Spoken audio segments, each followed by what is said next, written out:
So there's that one verse that gets quoted all the time, at least in the circles where I grew up, from Romans 8. We know that all things work together for good to them that love God and to them that are the called according to his purpose. And the other day, it hit me like, oh, actually, sort of, am experiencing that sort of pattern and could actually describe my life as heading in that direction now. And it's quite beautiful. I think as I go along,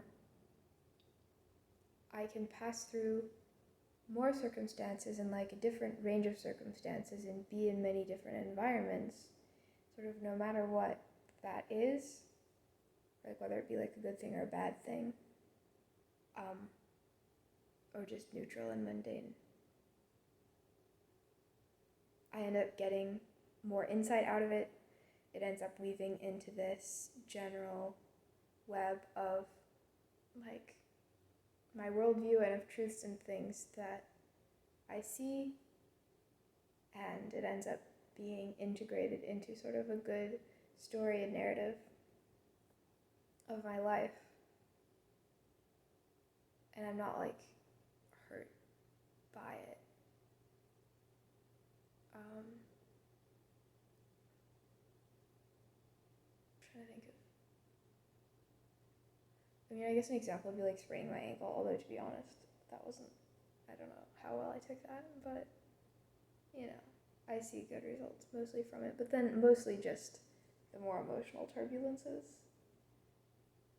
that, or if I could think about, like if I'll worry about things, I'll worry about like, oh, what if I get a chronic illness, like what if I like hurt myself really bad, or etc. But then I realized that like no, those things I would go through them just like I've like gone through whatever obstacles have actually come, which is on the whole come out better the other end and doesn't necessarily set me back so much. And I guess on a moment-to-moment level, things happen to me, right? But so much is determined by the way that I take those and what interpretation that I give to them and what I choose to focus on. There's always good things that you can focus on. There's always like negative ways to ruin the situation, even if it's really good. Or even just like having little personal signs and noticing those and being like, giving them some credence. And for instance, there's a piece of graffiti on the way home that says you are not alone. And I could look at that and just go like, whatever, that's just a coincidental and random piece of graffiti. Or I could look at it and be like, oh, yes, I am alone and I'm very mad at this piece of graffiti for mocking me. Or I could look at it or just ignore it. Or I could like take it as an encouragement that is in some way intended.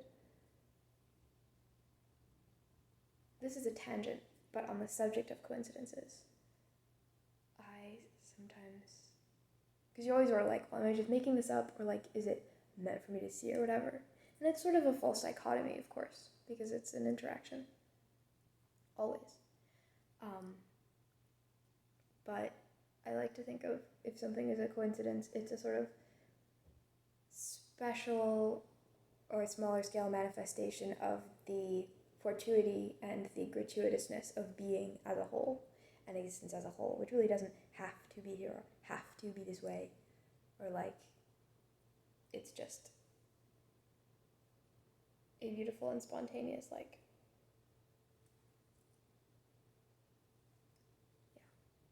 So if I think of coincidences as manifesting and showing the gratuity and the fittedness and the rightness at the same time of being in general and of the universe in general, then I can give more credence without feeling silly. Yeah.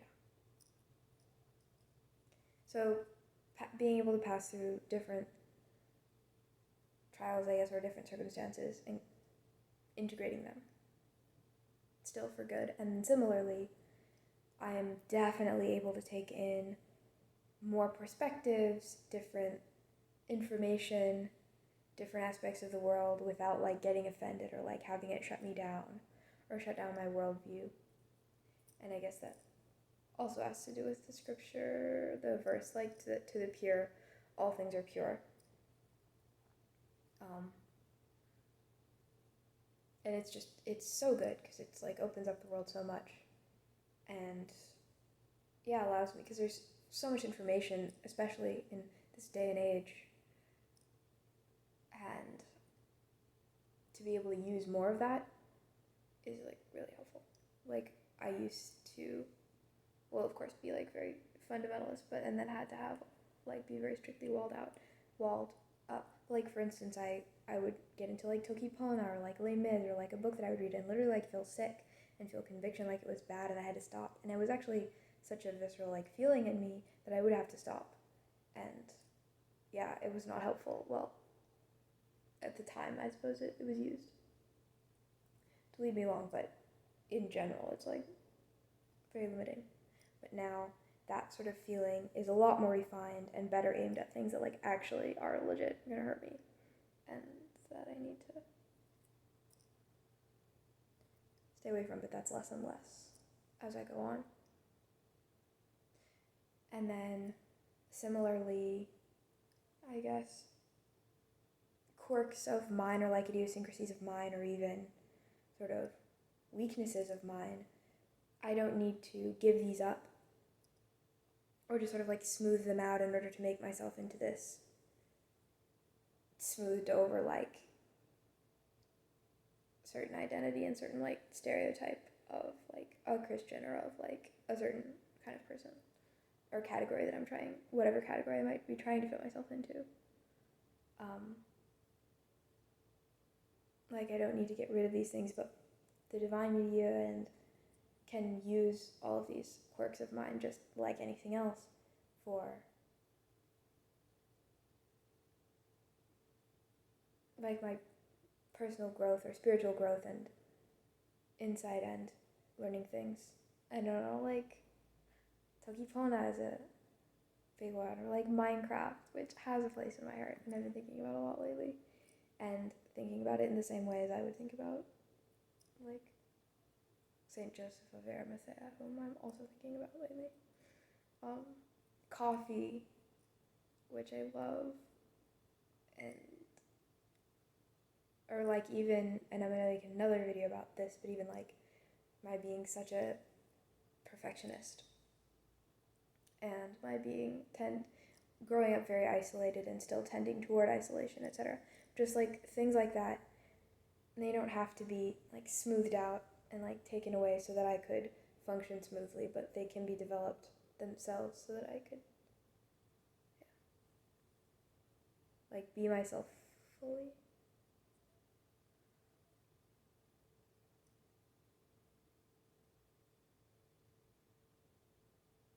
Or I guess, or even like something like my not being able to handle very much discipline or very much structure in this day and age. One perspective would be like, well, I have to be disciplined, so I just have to just grit my teeth and like go against my nature and like à contre-cœur, sort of just do it and be disciplined because that's the way that one advances as a person. But honestly, no. Like we found plenty of workarounds and ways to actually develop discipline from a healthier place than just forcing it. But yeah. Anyway, I worry. I guess part of the reason why I think about this pattern at all is like occasionally seeing the lives of some other people around me or like hearing stories.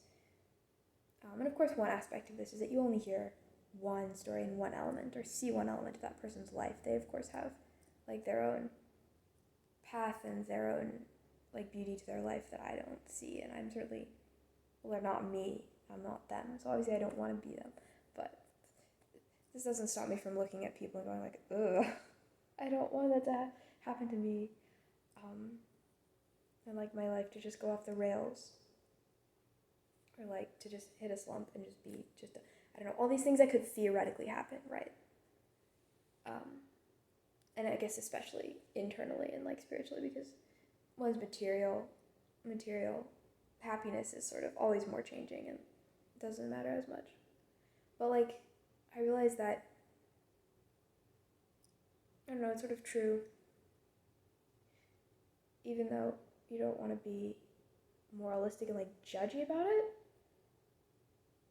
the way that I live, or like more about the powers that I place myself under and the forces with which I am in cooperation, I think is the less like moralistic way to understand it.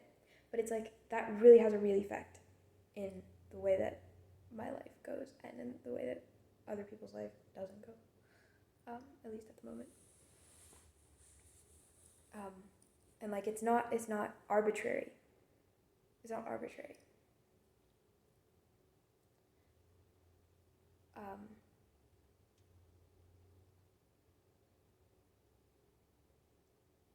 The Lord of Spirits, I just listened to their podcast about blessing and cursing, and about these not being just like arbitrary states or powers of objects, but to be blessed is to live in a state of, and a way, right?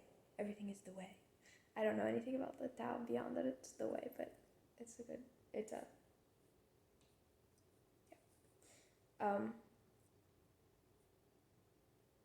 it's true that most things are not just like fixed, but it is more of a way. So blessing also is that it's a way of living in this web of relationships, of good relationships that define you and that together produce life and also will produce like maybe the material prosperity that you might say, well, I'm so blessed, etc. Or not. And then to be cursed would be to be in a state of isolation from those, and also in inverse and like twisted hierarchies that would produce corruption and that would produce death. So to be blessed or to be cursed, it depends on your, like, which powers are you in communion with, and what sort of a community you have, and what sort of energies. And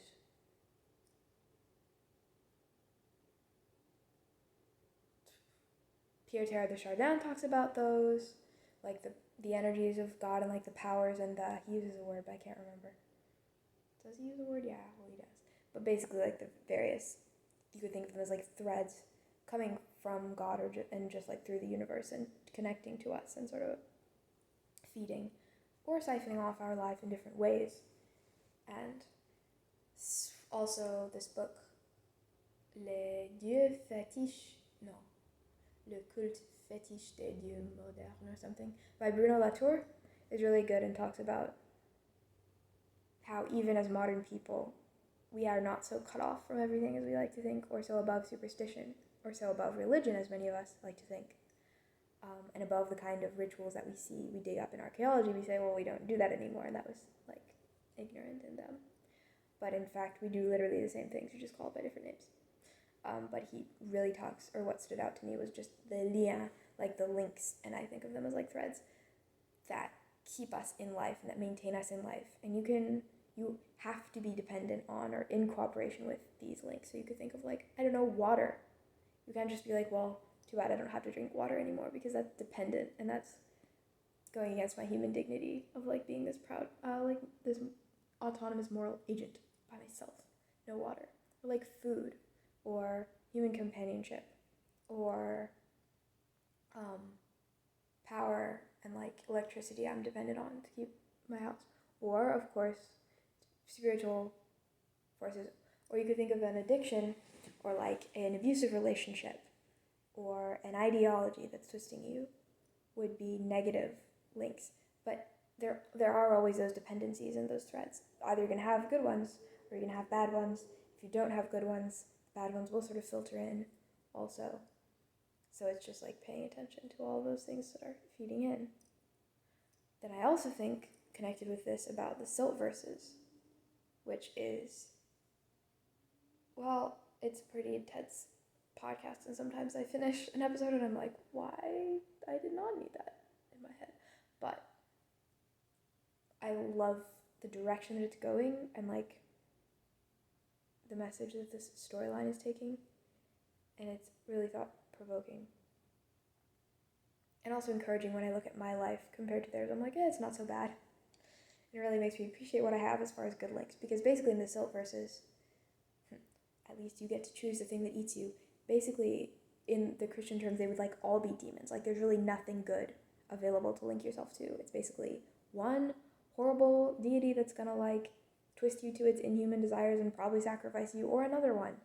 And when you're in the middle of the thing, of course you adore and love your deity, but it's really not doing you too much good. Like they're kind of all unhealthy, and everybody sort of even almost sort of acknowledges that they're all bad, and it's just like pick your poison. But because of you just see this very corrupt web of spiritual relationships underlying that entire society, and all of the ugliness and corruption that it brings forth in the world of the podcast and suffering.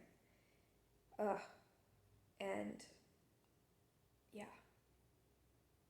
So that would be an example of bad links.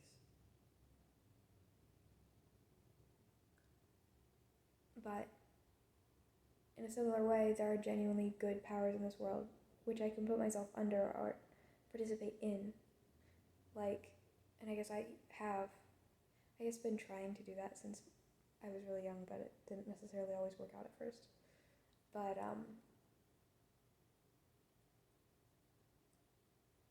like I can give myself into the protection of Christ, of Saint Parascevy, of Our Lady of Guadalupe. Those are some saints that I have like or Our Lady of Guadalupe isn't a saint, but you know, I guess she is, whatever, that I have a devotion to, so like a certain connection with. But these are like good forces, and they're like really genuinely good. Like they're not gonna be abusive and like twist me in any way, or yeah, there's not a catch, so to speak. There are places in the world where I can find genuinely good, and then some people that I can think of whom I know are like good. I can place myself under those influences, and it really, really makes a difference. Just like how my life unfolds and how certain things like unfold within me, and like how things develop. And I can see how I'm protected from a lot of like errors or like dead ends, and just am given discernment to see what. I guess a lot of it is connected with order amoris and like the order of affections, and where to put one's affection, where to put one's desires, and how to have those desires fulfilled in a good way that's not gonna like have a catch. But yeah, it's very encouraging to see that there are such good spaces and good forces, and that even in the world of so much chaos and so much pain and so much like seeming randomness, I can be more and more protected in the middle of that, and truly all things will work together for good.